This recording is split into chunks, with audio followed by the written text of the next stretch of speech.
आप लोग क्या सुने? परीक्षित महाराज जी ने बैल रूपी धर्म से पूछा कि आपके कष्ट का कारण क्या है। बैल ने क्या उत्तर दिया?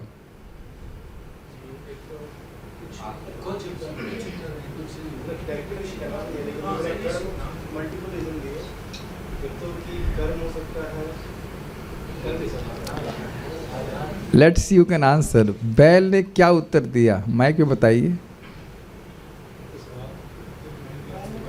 बैल ने कहा कर्म हो सकता है, स्वभाव हो सकता है, प्रकृति हो सकती है ना।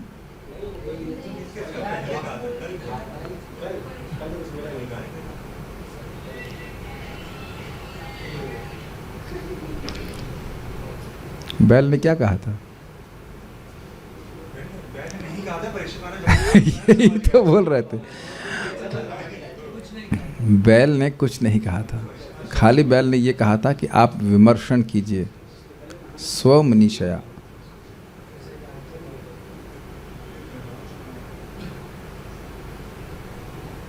एक बार फिर से हम लोगों को सब फ्लो देखना पड़ेगा, है कि नहीं? सब कोई भूल गए हैं। हमारे पास रिवीजन फाइल उस तरह से नहीं है जैसा कि होना चाहिए, इन द सेंस 3.5/5 में। इसका मतलब है कि हम लोग पक्का कलयुग के चेले हैं। चेले तो नहीं, कलयुग के चेले तो नहीं है, कलयुग के। देखिए 5वें श्लोक में बोला था कस्तम, कौन हो आप, ठीक है। और वह कलयुग को पूछा था, प्रश्न किए थे कलयुग के, तुम इस प्रकार से इनको दंड दे रहे हो, तुमको तुम्हें मार दिया जाना चाहिए। उसके बाद उन्होंने 7वें श्लोक में पूछा था कि आप कौन हैं, क्या आप कोई देवता हो जो मुझे दुख दे रहे हो। और कहते हैं कि पहली बार मेरे राज्य में कोई दुखी हुआ है। और फिर उन्होंने ये भी कहा कि आपको दुखी होने का कारण कुछ नहीं है। फिर उन्होंने माता पृथ्वी से पूछा कि आप क्यों रो रही हैं। फिर 12वें श्लोक में पूछते हैं कि क्यों आपके पाँवों को किसने काट दिया, वैरूप्य, आप निरपराधिक हो और आप बताओ तो मैं उस व्यक्ति को दंड दूंगा। और फिर उसके बाद धर्म ने ये कहा, धर्म मतलब बुल ने कहा था कि जो शब्द आपने बोले हैं ये आपके लिए उचित हैं, लेकिन मैं ये नहीं समझ पा रहा हूँ, मेरा वाक्य का भेद था, वाक्य के भेद के कारण मैं मोहित हो रहा हूँ कि मेरे दुख का कारण क्या है। और जैसे रामकृष्ण प्रभु बोल रहे थे, सही बोला, कुछ लोग कहते हैं ऐसा, कुछ लोग कहते हैं कर्म कारण है, कुछ लोग कहते हैं ऐसे कारण है, इत्यादि इत्यादि।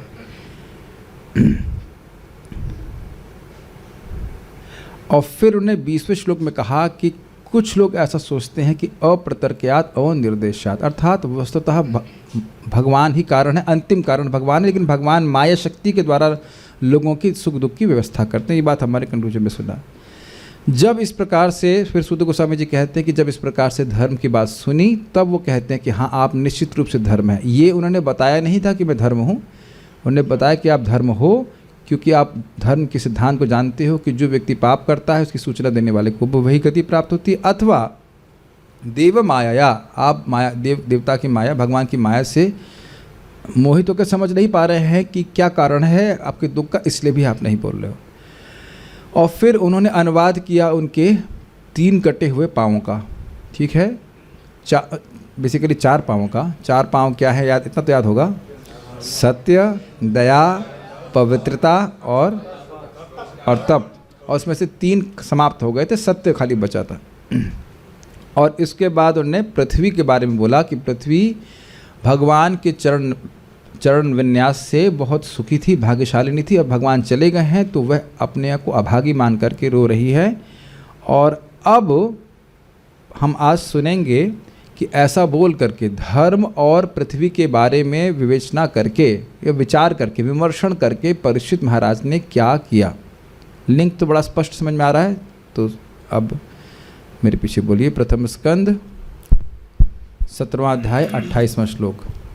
यस, इति धर्मं महिं चैव इति धर्मं महिं चैव सान्त्वयित्वा महारथः सान्त्वयित्वा महारथः निशातम् आददे खड्गम् निशातम् आददे खड्गम् कलये धर्महेतवे कलये धर्महेतवे इति धर्मं महिं चैव सान्त्वयित्वा महारथः इति धर्मं महिं चैव सान्त्वयित्वा महारथः निशातमाददे खड्गं कलये धर्महेतवे निशातमाददे खड्गं कलये धर्महेतवे इति धर्मं महिं चैव सान्त्वयित्वा महारथः इति धर्मं महिं चैव सान्त्वयित्वा महारथः निशातमाददे खड्गं कलये धर्महेतवे निशातमाददे खड्गं कलये धर्महेतवे। लिंक ये है कि इस प्रकार से पृथ्वी और धर्म के विचार के संबंध में जो उन्हें विमर्शन किया और बोला कि ये पृथ्वी देवी हैं और ये धर्म है, ऐसा करके उन्हें सोच लिया कि ये, और समझ गया कि कली पुरुष है तो कली को अब मारने के लिए वह उद्यत हुए, ये बोल रहा है। इस प्रकार एक साथ 1000 शत्रुओं से अकेले लड़ सकने वाले महाराज परीक्षित ने धर्म तथा पृथ्वी को सांत्वना दी। तब उन्होंने समस्त अधर्म के कारण साक्षात कली को मारने के लिए अपनी तेज तलवार निकाल ली। देखिए, महारथ एक साथ 1000 शत्रुओं से अकेले लड़ सकने वाले महाराज परीक्षित ने, बहुत स्पष्ट है। इति, इस प्रकार जैसे भी आपने सुना, धर्मम महिम चैव, धर्म तथा पृथ्वी को, मही का अर्थ पृथ्वी होता है, सब जानते हो आप लोग, यस ठीक है। सांत्वयित्वा, सांत्वना देकर, एकदम शब्द आप लोग से इन सब शब्दों से आप परिचित हो। अधर्म हेतवे, वहाँ पे एस था, एस में आज छुपा रहता, क्या कहते हैं उसको, एस को नहीं, कुछ तो कहते हैं, भूल गया अभी, मैं याद नहीं आ रहा। अधर्म हेतवः, हेतवे अधर्म के मूल कारण, अधर्म के हेतु, अधर्म का कारण जो है, कलये कली को मारने के लिए, निशातम खड्गम आददे, तेज तलवार ले लिया या ग्रहण कर ली, तेज तलवार को ले लिया।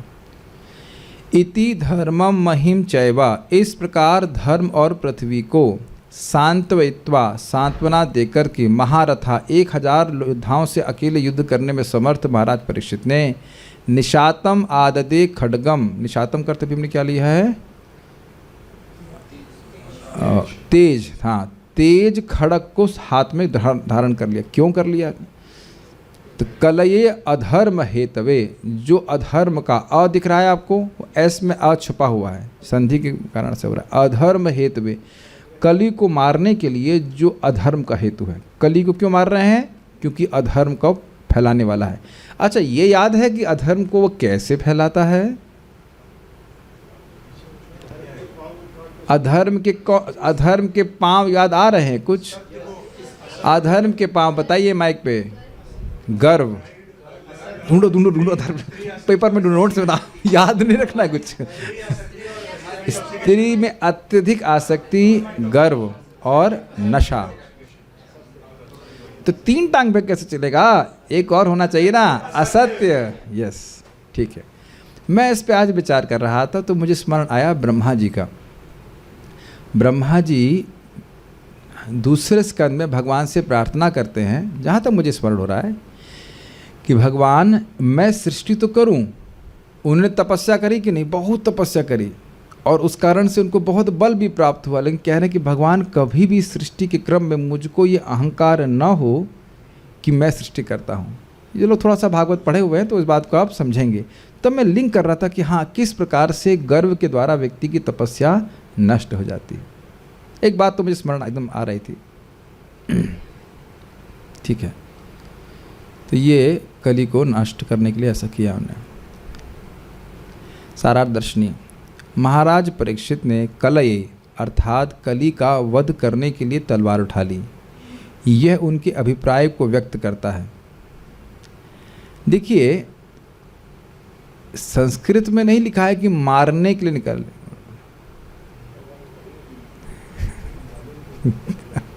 लिखा है यहाँ पे कहीं मारने के लिए। निशातम आदते खड्गम, तेज खड़क तलवार निकाली तो क्या साग काटेंगे? कुछ तो सोचना चाहिए। तो ये दिखा रहा है कि तेज तलवार उठा ली का मतलब है अब गर्दन उसकी काटनी, ये कहने का अर्थ है। तो कह रहे ध्वनित अर्थ है, सीधे समझना होगा उसको। मेरे हाथ में, अब देखो क्यों उठाई, जरा देखिए, बहुत सुंदर टीका है। मेरे हाथ में स्थित तलवार देखने के द्वारा राजा के चिन्ह धारण करने वाले इस व्यक्ति को मेरे साथ युद्ध के लिए आने दो, क्योंकि मैं उसे शीघ्र ही मार डालूंगा। ऐसा होना चाहिए। कुछ समझ में आया? ये राजा के रूप में है ना, नृपलांछनम। तो राजा है तो आप जानते हैं कि क्षत्रिय का एक रूल क्या है, अगर कोई उसको ललकारेगा तो वह युद्ध करेगा, उसे करना ही होगा अगर वह क्षत्रिय है। तो समझ में आया? इन्होंने तलवार उठाई कि अब मैं तलवार उठा रहा हूं तो यह भी युद्ध करेगा, और युद्ध करेगा तो मैं मार दूंगा उसे। ये बात है, इस अभिप्राय से उन्हें तलवार उठाई क्योंकि क्षत्रिय है, ये बोलना तात्पर्य। जैसा कि ऊपर कहा जा चुका है, साक्षात कली वह है जो जानबूझकर शास्त्रों द्वारा वर्जित समस्त प्रकार के पाप कर्मों को करता है। अब आप देखिए कि ये प्रभुपाद जी क्यों लिख रहे हैं।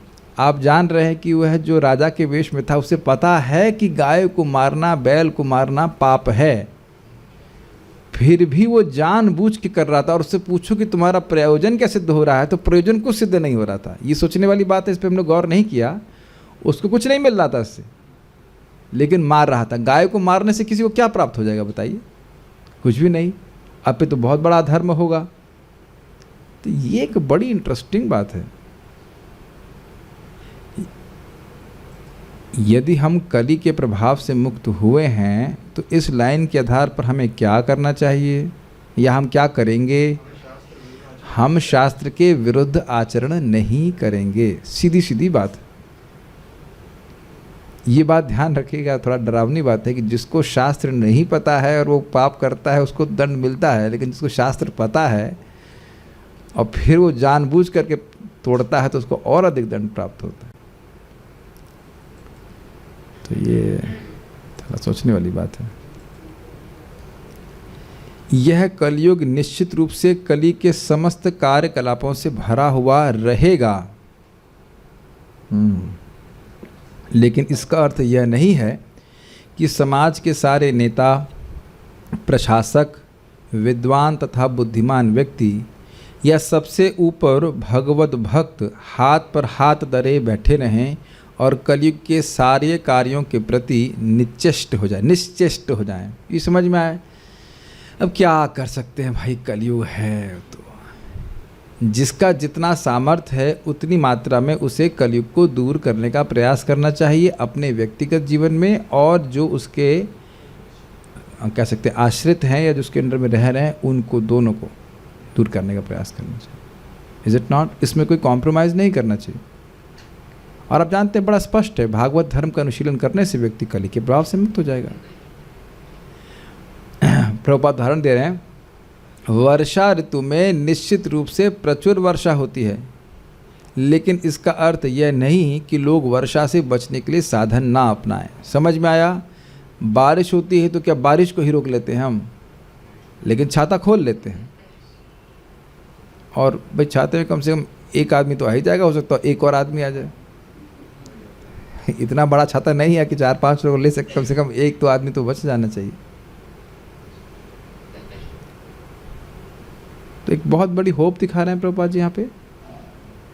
अपने बच्चों को या पत्नी को या पति को जैसे भी करके प्रयास करना चाहिए कि वे कली के प्रभावों से बच जाएं। और इसके लिए सबसे महत्वपूर्ण है एजुकेशन। फोर्स से हमेशा काम नहीं चल पाएगा। हर व्यक्ति को आप हर समय निगरानी में नहीं रख सकते हैं। उसकी खुद की इच्छा होनी चाहिए कि वह कली के प्रभाव से मुक्त रहे। Do you agree on this point? तो कब तक आप किसी को रोकेंगे बताइए? खुद उसको समझना चाहिए कि नहीं, मुझे भगवान के पास जाना है, कली से मुझे बचना है। और ये समझना होगा कि कली पहली बार नहीं आ रहा है, आपने करोड़ों करोड़ों, हम सभी ने करोड़ों करोड़ों कलयुग देख लिए हैं, सतयुग देख लिए हैं, त्रेता युग देख लिए हैं, सब बहुत देख चुके हैं। तो अब उस पे उसके दुर्गुणों की चर्चा इसीलिए की जा रही है ताकि सचेत हो जाएं किससे बचें। ये नहीं है कि आप कलयुग को रोक लेंगे। कुछ समझ में आ रहा है? एक व्यक्ति को सोच सकता है भाई हमने दुर्गुणों के बारे में सुना और कलयुग को रोक ही नहीं सकते, तो मतलब क्या है? अब आपके जीवन में कैसे कलयुग खत्म हुआ है? जाप करके। आप लोगों को बहुत से लोग बोलते भी होंगे हाँ भाई ये लोग तो बड़ा पवित्र जीवन जीते हैं, बोलते ही होंगे, भले वो आपकी जीवन शैली को स्वीकार ना कर सकें, लेकिन ये जरूर बोलते होंगे कि ये लोग बड़ा पवित्र जीवन, बड़ा ये, बल्कि ये भी कहते हैं हाँ भाई हम आपका संग नहीं कर सकते। क्यों? हम इतने नियम पालन नहीं कर सकते। मतलब भाई आपकी तारीफ कर रहे हैं कि आप बहुत नियम से रहते हो। कि आप लोगों ने ऐसा शब्द कभी नहीं सुना? कभी नहीं बोलता आपको कोई कि आप सुबह हाँ शायद उठते ही ना हो तो अलग बात है, लेकिन अगर उठते होंगे तो लोग अच्छा उठते तो हो आप लोग, इज इट नॉट? बोलते हॉस्टल में बोलना शुरू करते होंगे, पंडित जी ऐसा कुछ बोलना शुरू करते है ना? हाँ पंडित जी बोलना शुरू करेंगे। महाराज इस पे बता रहे थे आजकल कलयुग की ये स्थिति है कि बस केवल तिलक लगा ले, वो चाहे एक अक्षर न जानता हो तुरंत पंडित जी बोलना शुरू करेंगे। एक और बड़ी रोचक बात महाराज कह रहे थे कि एक बार एक व्यक्ति को, इस्कॉन के डिवोटी को अमेरिका का वीज़ा चाहिए था। तो वीज़ा के ऑफिसर के पास गया, कहले क्या करने जा रहे हो वहाँ? कहते संस्कृत पढ़ाने जा रहे हैं। तो कह रहे संस्कृत कुछ श्लोक बोलो, तो तुरंत शुरू कर दिया मंगलाचरण, नमो विष्णुपादाय कृष्ण पृष्ठाय भूतले। तो उसने आधा मंगलाचरण बोल दिया तो समझे हाँ हाँ ठीक है तो पंडित हो जाओ जाओ पंडित। ये स्थिति कलयुग की है। थोड़ा कोई तिलक विलक लगा लेगा तुरंत उसको ब्राह्मण मान लेंगे। वो ज्ञान रख रहा है नहीं रख रहा आगे की बात है। तिलक तक रेयर हो गया है, आपने देखा है? आपको तिलक लगाना नहीं आता है? क्या नाम है प्रभु जी का आपका? जल्दी में से कर रहे हैं, ऐसा लग रहा है कि चलिए हाँ माइक पे बताइए कि उतारना चाहते तो तिलक जो है लगा ले। तिलक भी नहीं लोग लगाते हैं। लोग कितने प्यारे हमारे सब भक्त लग रहे हैं तिलक लगा के। It's actually very nice to see. मुझे अमोघ लीला प्रभु बता रहे थे इस्कॉन की जितनी डिवोटी है प्रेजेंट में, वो सिर्फ धोती कुर्ता पहन ले और तिलक लगा के मार्केट में चल जाए, उससे 50% प्रचार हो जाएगा। हाँ फायदा तो होता ही है। लोग विश्वास मानते हैं कि ये लोग सब भक्त हैं। तो यानी हाँ बात यह है कि व्यक्ति इस प्रकार से रक्षा करना चाहिए। It's very important. और ऐसा नहीं होता कि कोई आपकी बात नहीं सुनता है, कोई ना कोई ज़रूर बात सुनेगा। चाहे एक व्यक्ति की मदद कीजिए, स्टार्ट विद दैट। ओके। अब आज ही मेरे को डोविल माता जी बता रहे थे, मैसेज किया उन्होंने कि उन्होंने अभी लिथुनिया के डिवोटीज़ के लिए जब शुरू किया तो एक रिपोर्ट आई उनकी तरफ से कि I have this my best जपा एवर। उनको वहाँ के भक्त ने बोला। और वो बता रहे थे कैसे कि जो भक्त वहाँ पे भी हैं, कुछ में से बहुतों का उत्साह डाउन हो रहा था। अरे भाई नए लोगों को नहीं बचा सकते, जो हमारे भक्त हैं ऑलरेडी, कम से कम उनको तो कलयुग से बचाएं। जो बच्चे पैदा हो गए कम से कम उनके मुंह में तो दूध की बोतल दी जाए, आगे बच्चों को बाद में पैदा करेंगे, है कि नहीं? हो सकता हो कुछ बच्चे नियमित रूप से दूध ही नहीं पी रहे हो तो बोतल भी देनी पड़ती है। बोतल कहाँ गई? मैं वो माला मतलब बोतल है। अब दूध पीता ही रहा व्यक्ति नियमित रूप से। राज्य के कार्यकारी अध्यक्षों तथा अन्यों का कर्तव्य है कि वे कली के कार्यकलापों के विरुद्ध या कली द्वारा प्रभावित पुरुषों के विरुद्ध आवश्यक कार्रवाई करें। महाराज परीक्षित राज्य के आदर्श कार्यकारी अध्यक्ष हैं क्योंकि वे अपनी तेज तलवार से कली को मारने के लिए तुरंत तैयार हो गए।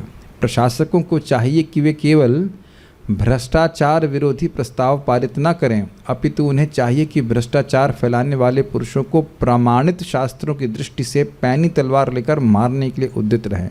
ये शासन किसके पास है? उनके पास। हम लोग ऐसा नहीं कर सकते हैं, केवल हम लोग ज्ञान दे सकते हैं, ना हमें करने की जरूरत भी है। शराब की दुकानों को अनुमति देकर प्रशासक लोग भ्रष्टाचारी गतिविधियों को नहीं रोक सकते। उन्हें चाहिए कि मादक औषधियों तथा शराब की सारी दुकानें अविलंब बंद करा दें और जिन लोगों को नशे की लत हो उन्हें मृत्युदंड तक देने से ना हिचकें। कली के कार्यकलापों को बंद करने का यही उपाय है, जैसा कि यहाँ पर महारथी महाराज परीक्षित ने प्रदर्शित किया। एक बहुत सिंपल सी बात है, सारे तात्पर्य से समझने वाली बात यह है कि ये दायित्व तो समझें कि मुझे अपने आश्रित जो भी लोग हैं उनको धर्म के पथ पर लेके जाना है। बस ये सबसे बड़ी बात है। अगर ये सेंस है तो सरकार सब कुछ करेगी, और अगर नहीं है, करने की क्षमता भी है, अगर नहीं है तो वो कुछ भी नहीं करने वाले। बल्कि आप देखिए ना यहाँ पे क्या बोलते हैं, अब उनकी इच्छा शराब पिए, उनकी इच्छा मांस खाएं, इसमें हमारा हम हस्तक्षेप क्यों करें? तो क्या तब बोलते हैं कि उनकी इच्छा टैक्स दें या ना दें, हम उसमें हस्तक्षेप क्यों करें? बोलती सरकार इस प्रकार से? क्या इस प्रकार सरकार बोलती है कि नहीं बोलती है? मांस खाओ या शराब पियो, हमें क्या इससे फ़र्क पड़ता है? यहाँ तक कि वो जो मसाला क्या होता है, मसाला बोलते हैं जो गंदा क्या चीज़ होती है, मसाले तो बोलते हैं उसे, तंबाकू इत्यादि, क्या सरकार नहीं बंद करा सकती? बताइए। केवल कुछ थोड़े पैसे मिलते हैं इस कारण से वह बंद नहीं, वह उसको अधिकृत की रहती। तो अब मूल कारण क्या है? धर्म के प्रति एब्सोल्यूट उपेक्षता, धर्म निरपेक्षता नहीं, धर्म उपेक्षता, ये कारण है। लेकिन आप यहाँ देख रहे हैं कि तुरंत वह तलवार लेकर के उसको मारने के लिए कोशिश, तो हम लोग सब नहीं कर सकते, हम लोग को करने की जरूरत भी नहीं, केवल हम लोग को भगवान का ज्ञान दूसरों को देना है जितना हमारे पास सामर्थ्य है। अगला श्लोक देखते हैं। तो जब इस प्रकार से जब तलवार लेकर खड़े हो गए तो देखा कि अब तुम्हारी गर्दन जाएगी, तो कलयुग ने क्या कहा, क्या किया?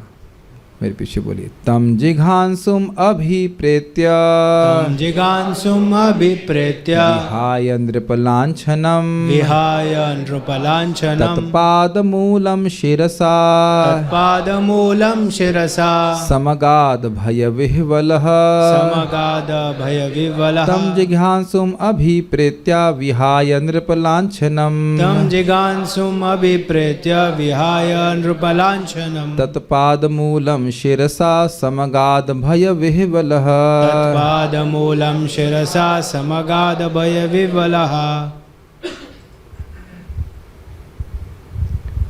जब कली ने समझ लिया कि राजा उसको मार डालना चाह रहा है, तो उसने तुरंत राजा का वेश त्याग दिया और भयभीत होकर अपना सिर झुकाकर पूर्ण रूप से उनके समक्ष आत्मसमर्पण कर दिया। अन्वय। तम, उस कली पुरुष को, तम का मतलब उसको, हाँ ठीक है, उसको रखा गया। उस कली पुरुष को जिघांसुम, जिघांसयापि हरये, जिघांसया मारने की इच्छा, जिघांसा मतलब होता मारना, मारने के लिए इच्छुक राजा परीक्षित को अभिप्रेत्य, ठीक से जानकर, अभी का मतलब होता अच्छा, तो उससे कह रहे ठीक से समझ गए कि इनका मूड खराब है और ये कुछ नहीं करने वाले हैं, ये केवल मुझे जान से मार देंगे, ये समझ गए कलयुग। नृपलांछनम, उसने राजा के वेश को, ये शब्द आपने पहले भी सुना है, वह राजा का वेश, यही शब्द एग्जैक्ट शब्द सुना था, नृपलांछनम, राजा का वेश धारण किया था लेकिन वह राजा नहीं था। तो उसने अर्थात कलयुग, वेरी गुड, कलयुग ने राजा के वेश को विहाया, छोड़कर भय विह्वल, बड़ा स्पष्ट है, भय विह्वल हिंदी का शब्द है, भयभीत होकर, शिरसा अपने सिर को, तत्पाद मूलम, तत् का मतलब उसके, किसके? परीक्षित महाराज, वेरी गुड, परीक्षित महाराज के चरणों के मूल, एकदम चरणों में झुका दिया, राजा परीक्षित के चरणों में समगात, पूर्ण रूप से समर्पित कर दिया। तम जिघांसुम अभिप्रेत्या, उस कलयुग को मारने की अच्छी इच्छा, मतलब सुदृढ़ इच्छा, उसको समझ में आ गया कि ये मुझे मारने वाले हैं, बेसिकली बात यह है। तो विहाय नृपलांछनम, राजा के वेश को त्याग दिया और क्या किया? तत्पाद मूलम शिरसा, उन परीक्षित महाराज के चरणों में अपने सिर को से शरणागत हो गया। किस प्रकार से? भय से, भयभीत होकर के हमको मचा दीजिए, हमको मारिए नहीं, हमको मारिए नहीं, इस प्रकार से। अभी देखिएगा विहाय नृपलांछनम पे कितनी सुंदर टीका की गई है। सारार्थ दर्शनी। महाराज परीक्षित के हाथ में खड्ग देखकर कली ने विचार किया कि मुझ में महाराज परीक्षित से युद्ध करने की शक्ति नहीं है और ना ही एक क्षत्रिय कभी समर्पण कर सकता है, अतः मैं राजा के चिन्ह को त्याग कर परीक्षित के चरणों में गिरूंगा। समझ में आया कि विहाय नृपलांछन का आशय क्या है? अगर मैं राजा का वेश धारण किया रहता हूं तो जान से मार देंगे, सीधी सीधी बात है भाई। राजा के वेश में, राजा का वेश धारण करने के अनुसार मुझे उनसे युद्ध करना चाहिए, ये शक्ति मेरे पास है नहीं। इसका लिंक है तम जिघांसुम अभिप्रेत्या, ये मारने वाले हैं, और उससे पहले निशातम आददे खड्गम, वो देख ले कि तलवार बहुत तेज है। समझना होगा, तलवार बहुत तेज है और महारथ है। ये भी देख लिए महारथ है, ये तो 1000 कली को मारने की क्षमता रखते हैं, हम अकेले करे क्या करने वाले हैं। तो कह रहे हैं इस ड्रेस के अनुकूल इनसे युद्ध करने का सामर्थ्य मेरा नहीं है और क्षत्रिय समर्पण कर नहीं सकता है, इसलिए नृपलांछनम विहाय, इसलिए वह राजा के कपड़े को त्याग करके, जो भी उसके पास मतलब है तो उसने अंदर कुछ इंटरनल ड्रेस पहन रखी होगी, अब कहनी बनियान में जो भी हमको नहीं पता कि नहीं, जो भी उसका रहा हमको नहीं पता, लेकिन सरेंडर उसने बोल दिया, सरेंडर बोल दिया, कहा कि कितना, देखिए एक शब्द में इतना सुंदर विचार है ना कि नृप लांछन विहाय, क्यों बोल रहे हैं लांछनम विहाय, समझ में सबको आगे बढ़ूं, ठीक है। तात्पर्य, कली का राजवेश नकली था। और एक बात बोल रहा हूँ, जो ये हुआ है ना, अगर अभी आजकल की पॉलिटिशियंस को बोल दीजिए कि भाई ये युद्ध हो रहा है, इसमें सबसे इस बार नियम ये है कि आप लोगों को लड़ना पड़ेगा, किसी भी देश के व्यक्ति को बोल, चाहे अमेरिका हो, चाहे रशिया हो, चाहे किसी को कह दो कि आपको सबसे पहले जाकर युद्ध करना पड़ेगा, तो तुरंत कहेंगे शांति शांति शांति। किसी का सामर्थ्य है इस समय जो पॉलिटिशियन कि वो गोली चला सके, एकदम सामने सामने आकर के युद्ध कर सके? इट रियली बहुत कठिन होगा, नहीं कठिन नहीं होगा, असंभव होगा। इसीलिए इतने इतने युद्ध चल रहे हैं, क्योंकि सामने से युद्ध नहीं, मतलब जो अपने कह सकते हैं सैनिकों को भेज देते हैं, लेकिन खुद कभी नहीं जाते। कभी ऐसा हुआ है अभी रिसेंटली में? कभी ऐसा यूक्रेन लड़ गए थे यूक्रेन में, कब? ये सबने मुझे पहले क्यों नहीं बताई?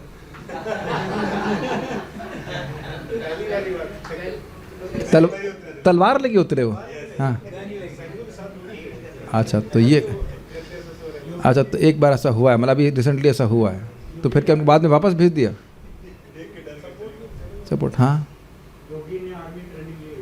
ट्रेनिंग मैंने सब ली हुई, लेकिन कौन जाके युद्ध कर रहा है? ये क्या परीक्षित महाराज आर्मी ट्रेनिंग नहीं लिए थे, बताइए? ये तो आप देखिए, आज के टाइम और कल की टाइम की बात नहीं है, बात धर्म की है, बात धर्म की है। अब बुरा मत मानिए, कोई कहे अब आज के टाइम में ब्रह्मचारी केवल एक ही स्त्री रख ले तो भी बहुत है,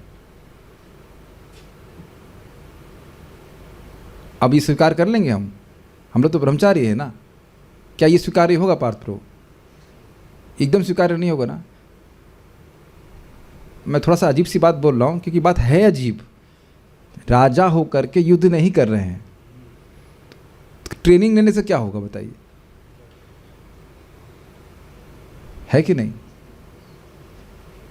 100 बार सोचेगा व्यक्ति कि मैं युद्ध करूंगा तो उसमें मर जाऊंगा, तो युद्ध नहीं होगा ना। और यहाँ तो अब सैनिक भी युद्ध नहीं करने जाते हैं। अमेरिका में तो लोग ऐसे, मुझे कुछ लोगों ने बताया ऐसा कि कहीं अगर उनको बम फोड़ना होगा, वो अपने ऑफिस में जाएगा व्यक्ति, वो एक कोड से ऐसे वीडियो गेम से खेलेगा, कहीं बम फोड़ देगा, कुछ लोग मर जाएंगे ऐसे करके। हाँ भाई, ड्रोन इत्यादि के द्वारा। तो ये कौन सी लड़ाई भाई? और अभी आप देख रहे हैं किस प्रकार से बम गिरा रहे हैं, तो इन पर बम गिरा रहे हैं, वो जिनके पास कुछ भी तरीका है अपने को बचाने का। आप बताओ, अभी कोई एकदम से कोई बम फेंक दे, हम लोग भागवत पढ़ रहे बूम कर खत्म हो जाए, तो भाई ये क्या हो रहा है? लोग ऐसे ही तो कर रहे होंगे भाई, यूक्रेन में बैठ के चाय पी रहे हो, बम फोड़ दिया, ये कोई मतलब है? ये कैसा युद्ध हुआ? ये तो कोई तरीका नहीं ना युद्ध का। यानी उधर नहीं जा रहे हम, लेकिन इतनी बात जरूर बोल रहे हैं कि जो धर्म है वो धर्म है, उसमें ज़्यादा किचपिच नहीं कर सकते। देख, सारा कुछ तो वो लोग कलयुग के हिसाब से नहीं पालन, मतलब पूर्व युगों के साथ नहीं कर सकते हैं, लेकिन कुछ तो बेसिक है ना, उसको नहीं काटा जाना चाहिए। उसको खैर क्या हम लोग चर्चा करेंगे, लोग करने वाले ही नहीं हैं, लेकिन ये है स्थिति।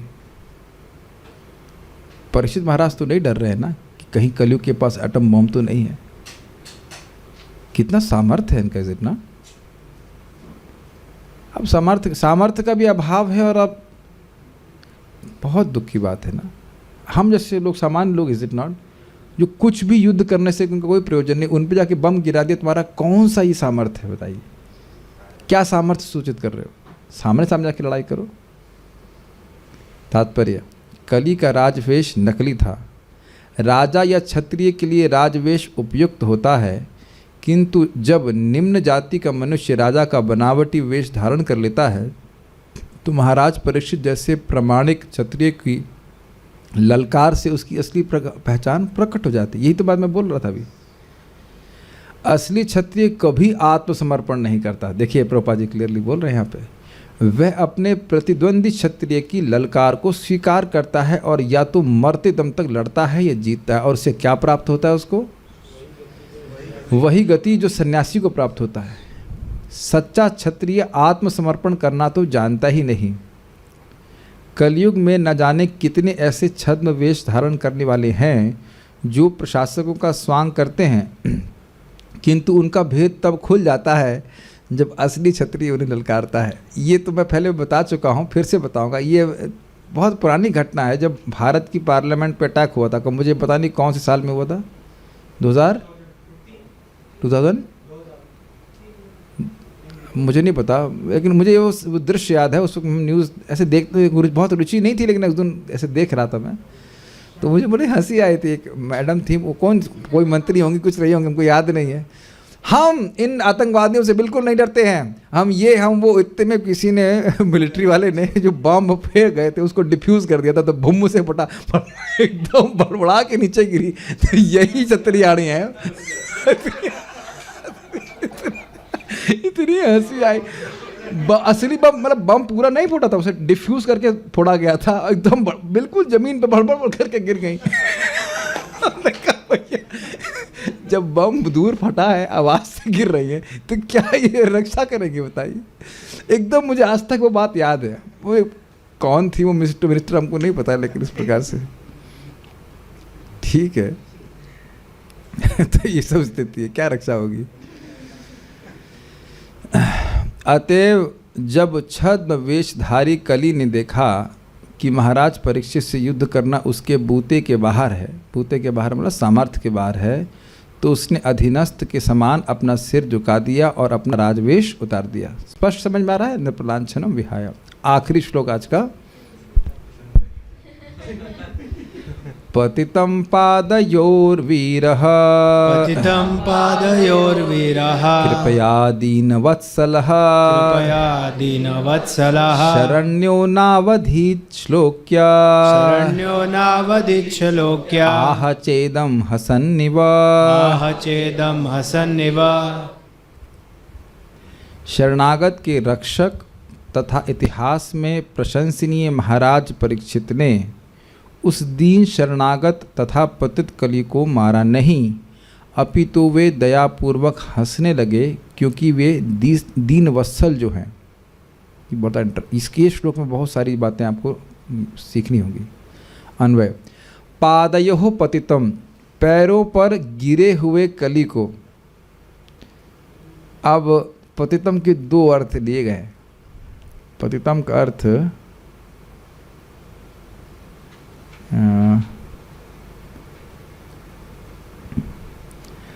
पतित कली।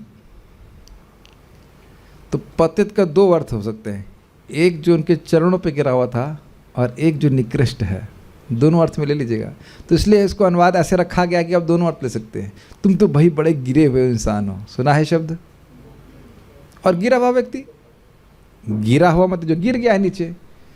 वैसे सीधा अर्थ ले लें तो पादयोः पतितम, जो उनके चरणों पे गिरे हुआ था।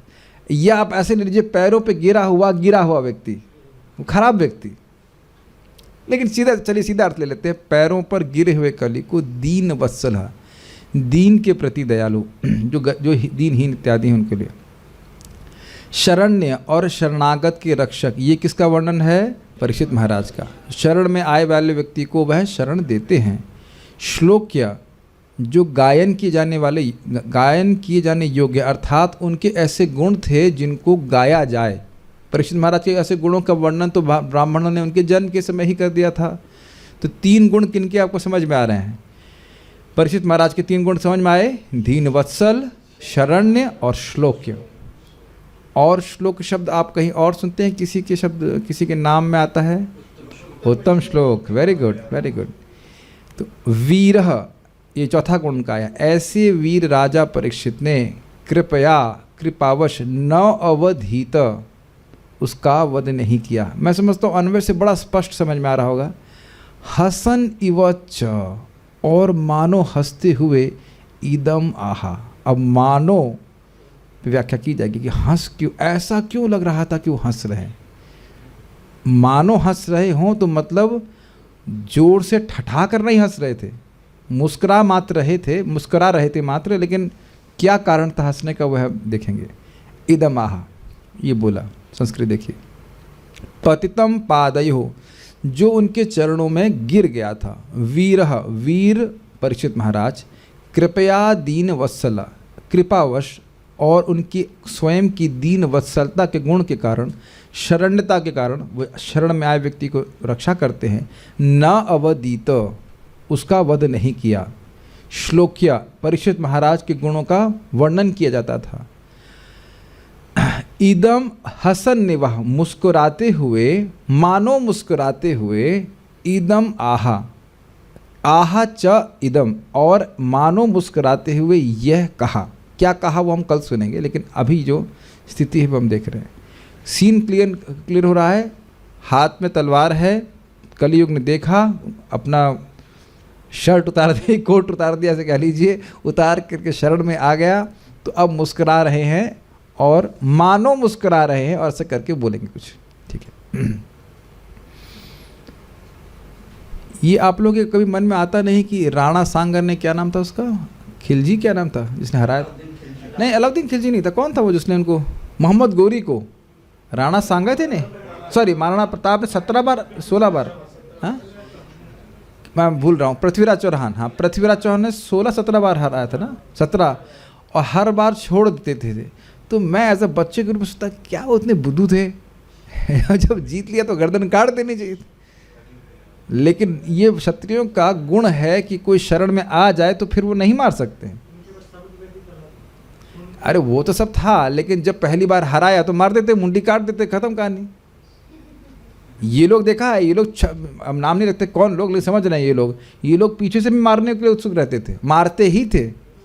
लेकिन देखिए भारत के, अब मैं बोल रहा हूँ तो आप लोग शायद, मेरे मन में तो बहुत गर्व की भावना आ रही है कि भारत के राजा देखो कितने, मतलब उनका भाव था क्षत्रिय का, कि जान रहे। देखो सोचो, फॉर एग्जाम्पल पृथ्वीराज चौहान ने पहली बार हराया, ठीक, चला गया, फिर वो लड़ने आया तो समझ गए ना कि ये क्या है, पतित है, ये नायक कली पुरुष है, ये सुधरने वाला नहीं है, तो तब तो मार देना चाहिए। फिर वो नालायक हार करके शरण में आ गया होगा, हमेशा माफ़ कर दीजिए, फिर बदतमीजी किया होगा, फिर गया, फिर देखो लेके आया। It is height, is it not? आप करने वाले हैं कोई बताइए, जो व्यक्ति बार बार ऑलमोस्ट हर साल, मुझे पता नहीं, आ जाता था बार बार।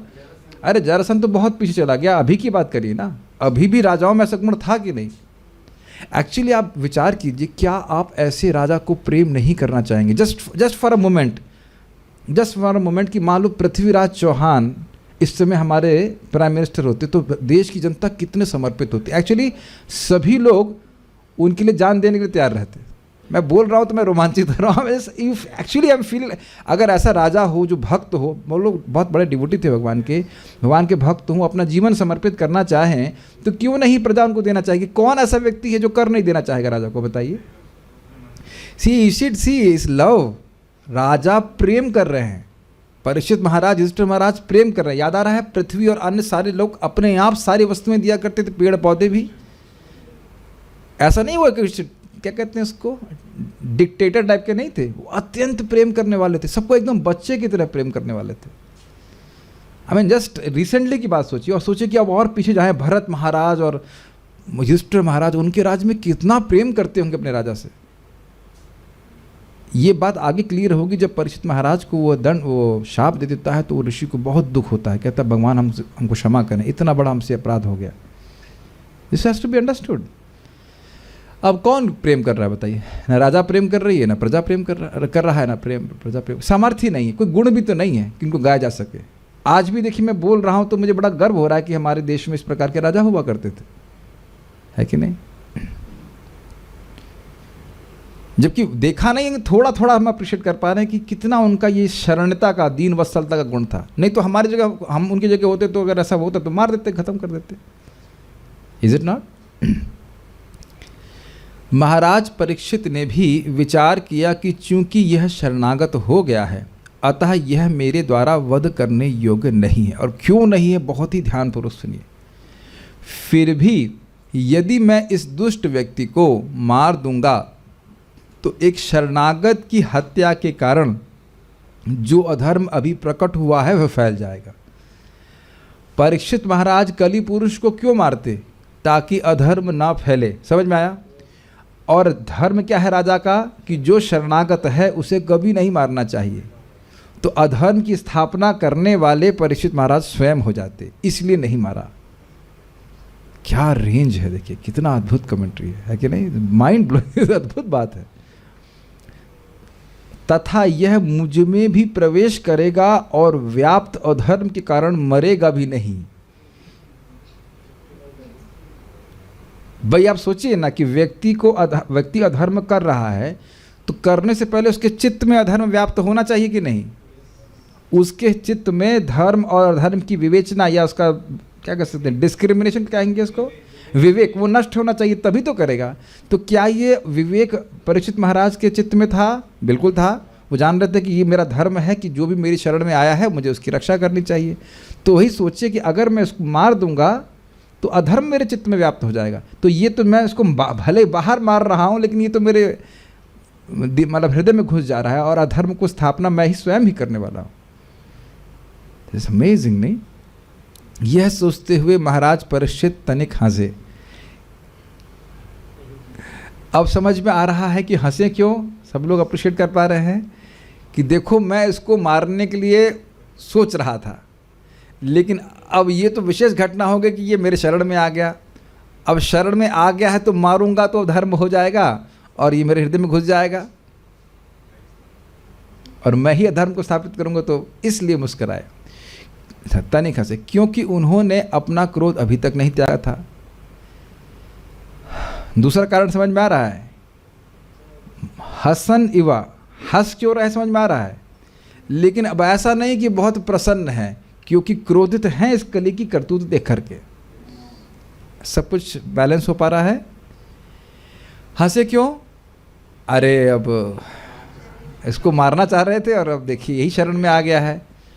और लेकिन अब ऐसा हमारी तरह से पूरा खुश नहीं है परीक्षित महाराज, क्योंकि कली की जो करतूत है वो उसको दंड जरूर देना चाहते हैं, तो इसलिए क्रोधित भी है। ये बात है। अब वो क्या सोच रहे हैं? यह योजना ईश्वर द्वारा निर्मित है, अतः आज तुम मेरे हाथ से बच गए, यद्यपि मैं तुम्हें मार ही देना चाहता हूँ। तो इसलिए इस आशय से वह मुस्कुरा रहे, मानो मुस्कुरा रहे। क्रोधित थे, मारने के लिए उद्यत थे, लेकिन देखिए अरे ये तो तुरंत ही छोड़ दिया, अपने सत्य के वेश को शरणागत हो गया। ये चीज़ें विचार करना होगा कि अगर कोई राजा के वेश में है तो क्षत्रिय कभी सोचेगा नहीं कि ये तुरंत ही शरणागत होगा। सोच तो यही रहे थे कि मार के ख़त्म करेंगे। सारी प्रोग्रामिंग इसी प्रकार की थी, लेकिन भगवान की इच्छा कुछ और थी। आप जानते ही हैं 11वें स्कंद में आप लोग पढ़ ही चुके हैं, 11वें तक तो पढ़ाई दिया मैंने ना।